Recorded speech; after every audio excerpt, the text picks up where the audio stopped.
الراحل الملك الحسن الثاني، ملك حكم المغرب منذ 38 عاما، عرف بحنكته ودهائه السياسي، وبالرغم من محاولات انقلابية عديدة استطاع الحسن الثاني أن يحافظ على نظام حكمه وأن يستفيد من لعبة التوازن داخليا وخارجيا. ولد الحسن الثاني بن محمد بن يوسف يوم 9 يوليو 1929 بمدينة الرباط، في الأسرة العلوية التي حكمت المغرب منذ أكثر من 4 قرون. التحق في البداية بالمدرسة القرآنية بالقصر الملكي عام 1934، حيث درس القرآن الكريم، ثم انتقل إلى التعليم العصري وحصل على شهادة البكالوريا عام 1948. اختار الراحل الحسن الثاني دراسة القانون، وأتم تعليمه الجامعي بمدينة بوردو الفرنسية، وحصل على دبلوم الدراسات العليا في القانون عام 1951. عرف بثقافته الواسعة التي جمعت بين المعرفة والحضارة العربية والإسلامية والحضارة الغربية وثقافتها. عمل إلى جانب والده مستشارا سياسيا، خاصة بعد تعيينه وليا للعهد عام 1957. بحكم تكوينه الدراسي وثقافته الواسعة والنباهة التي عرف بها منذ الصغر، إذ حضر ولم يتزوج بعد سن 14 للقاء التاريخي بين والده والرئيس الأمريكي روزفلت ورئيس الوزراء البريطاني تشرشل في الدار البيضاء عام 1943. شارك في المفاوضات التي أجريت في فبراير 1956 حول استقلال المغرب، وعينه والده آنذاك قائدا عاما للقوات الملكية المسلحة ورئيسا لأركانها. وفي عام 1960 تقلد منصب وزير الدفاع. تولى عرش المملكة المغربية منذ مارس 1961 إلى 23 يوليو 1999، فعمل خلال 38 سنة هي مدة حكمه على قيادة المغرب. توجه ببلاده نحو المعسكر الرأسمالي، حين كانت معظم الدول العربية تابعة للمعسكر الاشتراكي، ونقل المغرب إلى مرحلة جديدة من التحديث والتطوير العمراني، وسعى لتوحيد بالعمل على استرجاع الصحراء الغربية من الاستعمار الإسباني بعد تنظيم ما عرف بالمسيرة الخضراء.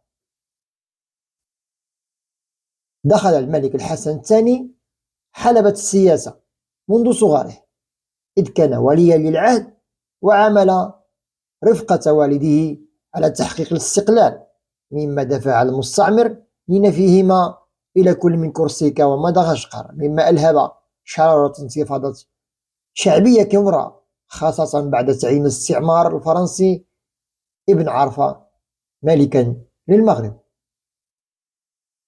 دفع ما يعرف بثورة الملك والشعب سلطات الحماية إلى إنهاء مرحلة نفي الملك محمد الخامس وولي عهده وعودتهما من المنفى إلى المغرب، وكان في هذه الفترة محررا المراسلات والمترجم لرسائل والده. بعد وفاة والده تولى الحكم يوم 3 مارس 1961 في محيط دولي يتجاذبه المعسكران الغربي والشرقي. رفض سياسة الحزب الوحيد، لكنه عاش صراعا مع الأحزاب والتيارات السياسية وخاصة اليسارية المعارضة، وتراوحت العلاقة بينهما بين المد والجزر، وسعى لخلق التوازن عبر أحزاب وصفت بالإدارية بحسب رأي المعارضة، أسستها شخصيات سياسية محسوبة على التيار الليبرالي واليمني أيضا. فتح في التسعينات مع أحزاب المعارضة قنوات للحوار مع المعارضة للخروج من وضع اقتصادي واجتماعي غير مرضي، وما سمي حينها بالسكتة القلبية، وداعا للتوافق بين الأحزاب الوطنية والمؤسسة الملكية، وهو ما ترجم على أرض الواقع بتشكيل حكومة التناوب في فبراير 1998 بقيادة زعيم حزب الاشتراك عبد الرحمن يوسفي. تأخذ عليه المنظمات الحقوقية القبضة الأمنية الحديدية، خاصة من منتصف الستينات إلى الثمانينيات، وما عرفته من انتهاكات لحقوق الإنسان تورطت فيها أجهزة أمنية في حق المعارضة. ومن أبرز عناوين تلك المرحلة ملف المعارض السياسي البارز المهدي بن بركة ومعتقل تزمامرت، كما أخذت عليه الثقة الكبيرة بعدد من رجالات المؤسستين العسكرية والأمنية، أبرزهم وزير الداخلية إدريس البصري الذي ظل نحو عقدين من الزمن وزيرا للداخلية، أم الوزارات كما تصفها المعارضة، لتدخله في كل الملفات، إلى أن أقاله الملك محمد السادس في 9 نوفمبر 1999. كانت قضية الصحراء الغربية واحدة من الملفات التي أرقته بعد ظهور جبهة البوليزاريو ونيلها الدعم من النظام الليبي أيام العقيد الليبي الراحل معمر القذافي، ثم من النظام الجزائري ومطالبتها بالانفصال وإعلانها الجمهورية الصحراوية.